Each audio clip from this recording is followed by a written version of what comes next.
Yonaguni is a small island, barely 30 square kilometers of wind-blown grassland and low cliffs, sitting roughly 100 kilometers east of Taiwan, closer to another country than to the rest of Japan.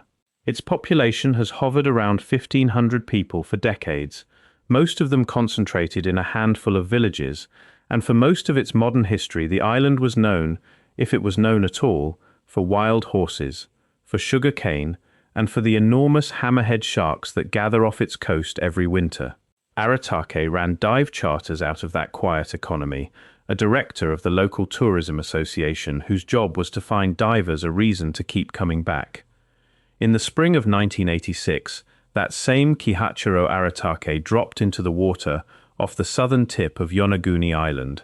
He was not looking for ruins, he was looking for hammerhead sharks, the kind that pull tourists to this stretch of the East China Sea every winter, and he needed a new site to show them. 25 meters down, the sea floor stopped behaving like a seafloor.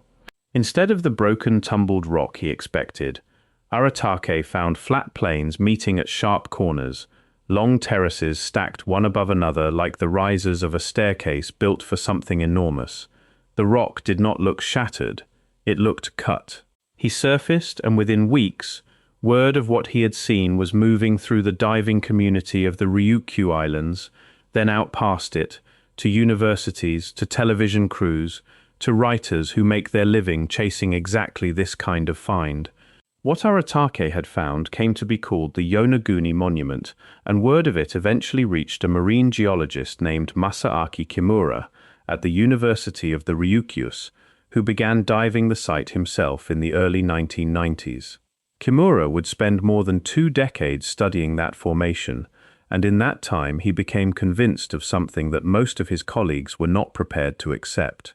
He believed a portion of what divers were swimming through had been shaped by human hands, carved before it ever went underwater, at a time when the sea level around Yonaguni stood far lower than it does today. Kimura was not a fringe figure brought in for a documentary crew. Before he settled at the University of the Ryukyus, he had worked at the University of Tokyo's Ocean Research Institute, at the Geological Survey of Japan, and at Columbia University's Lamont Doherty Earth Observatory, one of the more respected marine geology institutions in the world. After his retirement from teaching in 2002, he continued his research as General Director of the Marine Science and Culture Heritage Research Association, a title that signaled exactly where his priorities had settled. He was not the only credentialed scientist who would eventually stake a position on this rock, and he would not be the last. If you're enjoying this story so far, don't forget to hit the like button and subscribe. Drop a comment telling me where in the world you're watching from. I love hearing from you. The structure itself resists easy description, which is part of why it has held attention for nearly 4 decades. Divers who have logged time on the site describe a formation roughly 150 meters long and 40 meters wide, rising some 27 meters from its base near the seafloor to its highest point. It sits below a cliff called Arakawa, facing south-southeast, built from sandstone and mudstone laid down roughly 20 million years ago as part of what geologists call the Yaeyama group. Most of it remains attached to the surrounding bedrock, rather than existing as separate freestanding blocks, a detail that matters enormously to the argument over what it is. Long flat terraces run in straight lines, corners meet at angles close enough to 90 degrees that early visitors assumed intention rather than accident. There is a formation divers call the turtle, its rounded shape carved or worn into the monument's eastern face. There is another called the triangle pool, and a sheltered feature called the basin, a pool near the monument's summit with a right-angled internal corner, protected enough from open current that some divers who have swum through it find it difficult to imagine ordinary wave action alone producing that shape. There is a run of broad steps climbing the monument's flank that visitors have taken to calling the grand staircase, built or eroded for something to walk up. Kimura's case rested on more than the shape of the rock. He pointed to features he interpreted as post holes and small round depressions he believed were made by wedge-shaped tools called kusabi. The the kind used in traditional Japanese stone quarrying to split rock along a controlled line. He described what he took to be carved marks on the surface, including shapes resembling a plus sign and a V, which he suggested bore resemblance to Kaida script, a pictographic writing system once used on Yonaguni itself.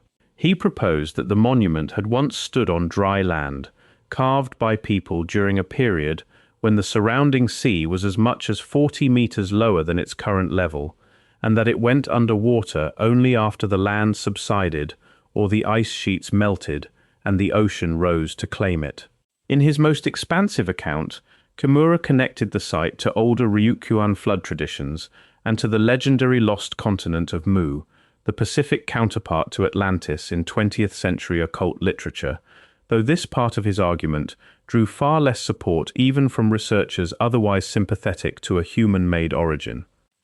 Kimura would later revise his estimate downward, from an initial figure of 10,000 years to a range closer to 2,000 or 3,000, but he never abandoned the underlying conviction that human beings, not the sea alone, had shaped what divers were swimming through.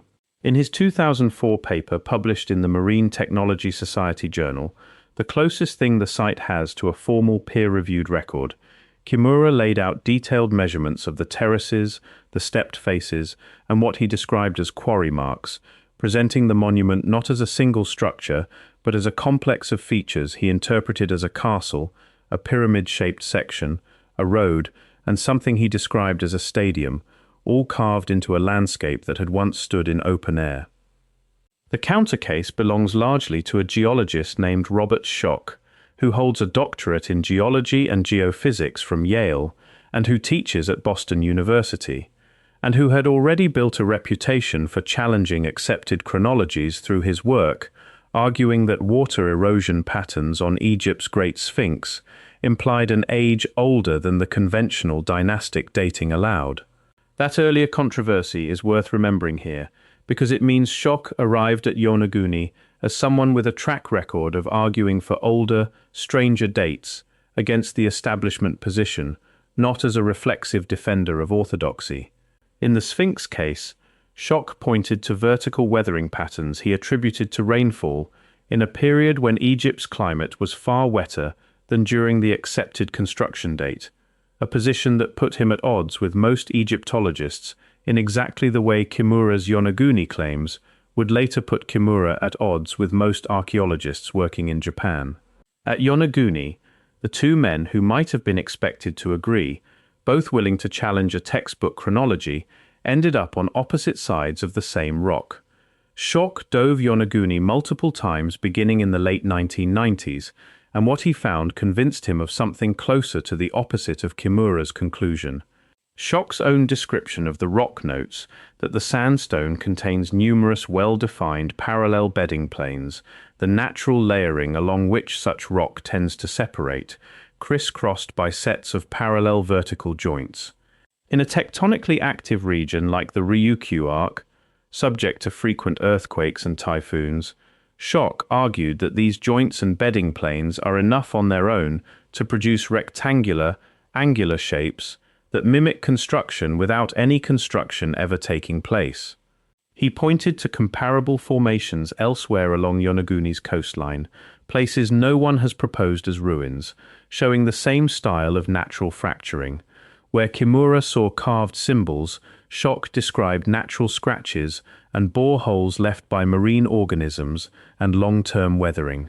Where Kimura saw a wall, Schoch proposed a horizontal platform that had simply tipped into a vertical position once the rock beneath it eroded away. Where Kimura saw a road, Schoch saw a channel cut by nothing more purposeful than moving water. Schoch was not diving alone in his skepticism. In 1997, a Japanese industrialist named Yasuo Watanabe sponsored an expedition to the site that folded together an unusual mix of people. The writer John Anthony West, known for his own work questioning the age of the Sphinx, the photographer Santha Faya, Schoch himself, a crew of sport divers, and a film unit shooting for British Channel 4 and the Discovery Channel. West came away from that trip agreeing with Schoch, remarking afterward that Kimura had not looked carefully enough at the ordinary geological processes capable of producing what they were seeing.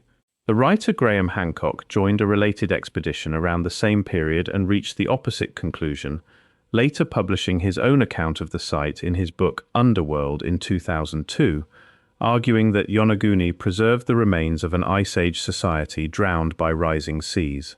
Among the other divers drawn to the site in these years was the French freediver Jacques Mayol, famous for being the first person to freedive past 100 meters without breathing apparatus, who dove Yonaguni and wrote about the experience.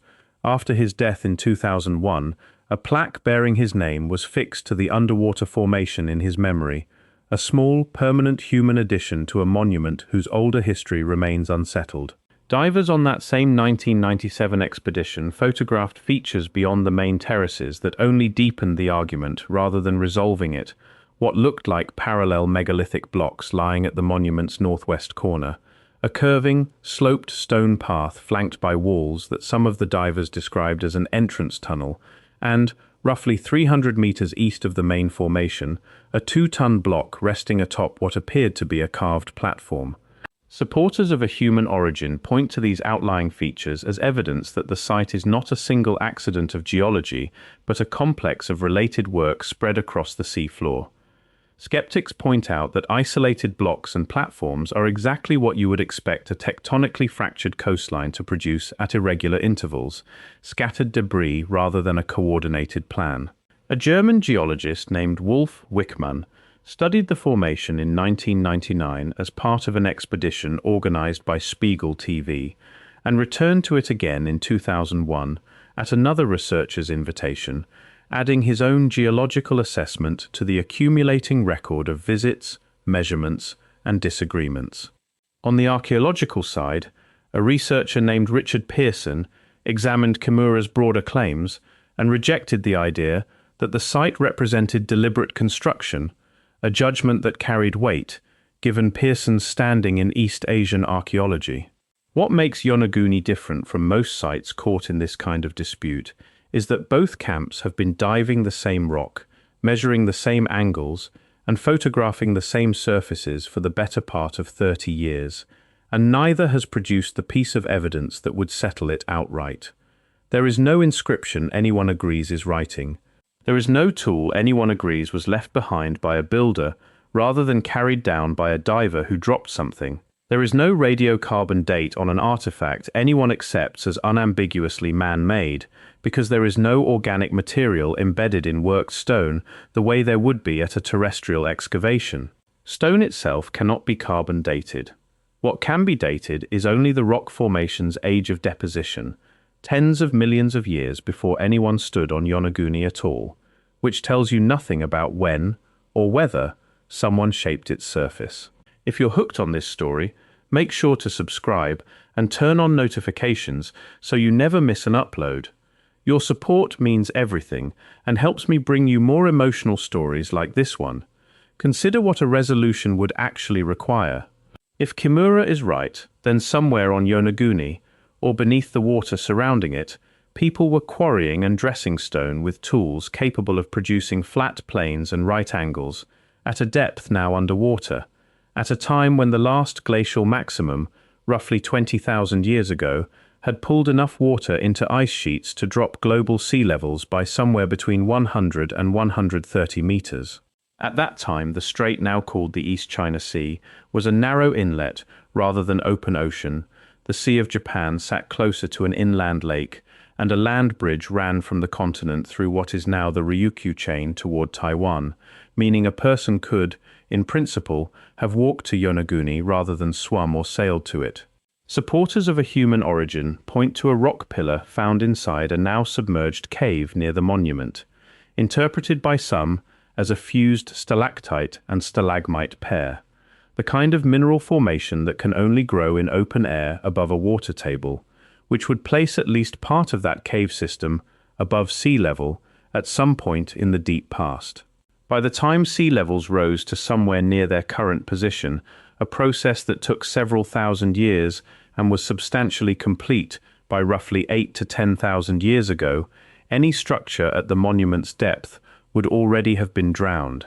That timeline creates its own difficulty.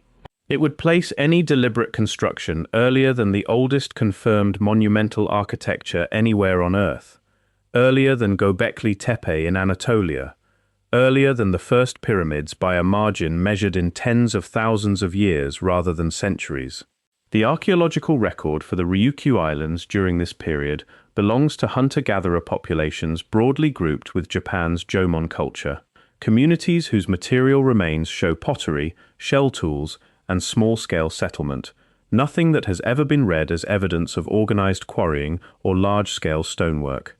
No megalithic tradition of any kind is documented in Japan before roughly the 5th century of the Common Era, a gap of many thousands of years between the culture the timeline would require and the culture the archaeological record actually shows. Some who accept a human role in the monument have tried to close that gap by proposing something smaller and later, suggesting the site might have been shaped or modified underwater by breath-hold divers from a much more recent Okinawan seafaring culture, working stone that was already largely in place rather than quarrying it from nothing, an idea that avoids the deep antiquity problem but raises its own questions about what tools and what motive such a project would have required.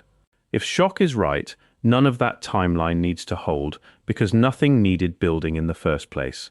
The entire formation becomes a demonstration of what sandstone does on its own, given 20 million years, an earthquake belt, and a coastline exposed to typhoon force wave action, no different in kind from the joint-bound, block-like formations found along coastlines from California to the Bahamas that no one mistakes for architecture.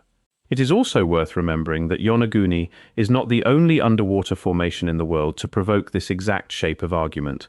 Off the coast of Bimini in the Bahamas, divers in the 1960s documented a similar run of large, flat limestone blocks arranged in a line beneath shallow water, a formation that came to be called the Bimini Road, and that drew its own decades-long dispute between researchers who saw a submerged causeway and geologists who identified beach rock, a naturally occurring limestone that forms in flat, fractured slabs along tropical shorelines and later cracks into block-like segments as sea level and wave action shift over time. The parallel is not exact, and neither case explains the other, but it illustrates something true about how the ocean produces formations that look built without anyone having built them. Flat sedimentary rock, given enough time, enough water, and enough seismic disturbance, tends toward geometry, not away from it, and that tendency is precisely what makes sites like Yonaguni and Bimini so difficult to settle by eye alone. Both explanations carry a cost. Kimura's requires rewriting the timeline of complex stone construction in East Asia by a margin most archaeologists are not willing to accept on the evidence currently available. Schoch's requires believing that pure geological chance produced a formation so regular in its angles and so staircase-like in its terraces that trained divers, on first encounter, without exception, described it as looking built.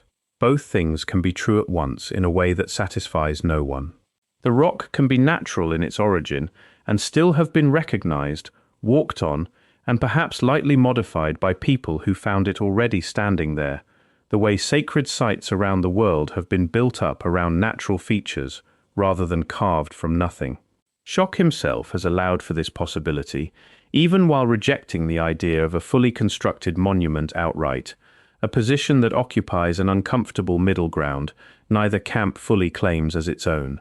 The institutional response to Yonaguni is, in its own way, the most telling part of the record, not because anything has been hidden, but because so little has been done. Neither the Japanese Agency for Cultural Affairs nor the government of Okinawa Prefecture has ever recognized the Yonaguni Monument as a protected cultural property. Neither agency has carried out formal research or preservation work at the site in the nearly 40 years since Aratake first swam over it. This is not a locked gate or a denied permit. It is closer to an absence, a formation that draws divers, documentary crews, and competing geologists from 3 continents, and yet has never been formally excavated, mapped by a government survey team, or brought under any preservation authority at all. It sits exactly as it was found, open to any diver with the training to reach it, unexamined by the one kind of institutional process that might have forced a resolution years ago. Kimura's own most detailed survey work, published in the Marine Technology Society Journal in 2004, remains one of the only peer-reviewed accounts of the site's measurements, and it has not settled the argument it was written to make. The site has, in the meantime, become a fixture of popular media in a way few genuinely unresolved geological questions manage to sustain. National Geographic ran a feature on the formation in 2007, describing it to a wide readership as an enigmatic underwater structure without resolving which side of the debate it favored. The BBC produced a documentary in 2022 examining the same stepped terraces and the same argument, more than 2 decades after Schoch and Kimura first squared off underwater, evidence that the question had lost none of its pull, even as it gained no closer answer. Dive operators on Yonaguni today brief visitors on both interpretations before the boat ever leaves the dock, because there is no third explanation to offer instead, and because either answer is, in its own way, good for business. The island's tourism materials lean, understandably, toward the more dramatic reading, marketing the site under names like Japan's Atlantis, a label that has done more to draw paying divers to a struggling local economy than any peer-reviewed paper has done to settle what they are actually diving over. It is worth sitting with that for a moment. A formation that may be nothing more than sandstone obeying its own bedding planes has, through the accident of how it looks in a photograph, become one of the more economically significant rock formations in Japan, supporting boat operators, dive shops, and a small hospitality trade on an island that has little else to offer visitors besides horses and shark season. What stands out, reading back across 3 decades of dive reports, photographs, and dueling geological assessments, is how little the argument has moved. Kimura, before his retirement from teaching in 2002, held to his interpretation until the end of his active research, and never abandoned the conviction that human hands had shaped what he was diving through. Schoch has not moved either. Divers who visit today report the same argument playing out in real time, one geologist's bedding planes against another researcher's post holes, because the rock itself has not changed, and neither, in 30 years, has the willingness of either side to concede the point. The monument does not resolve when you see it in person.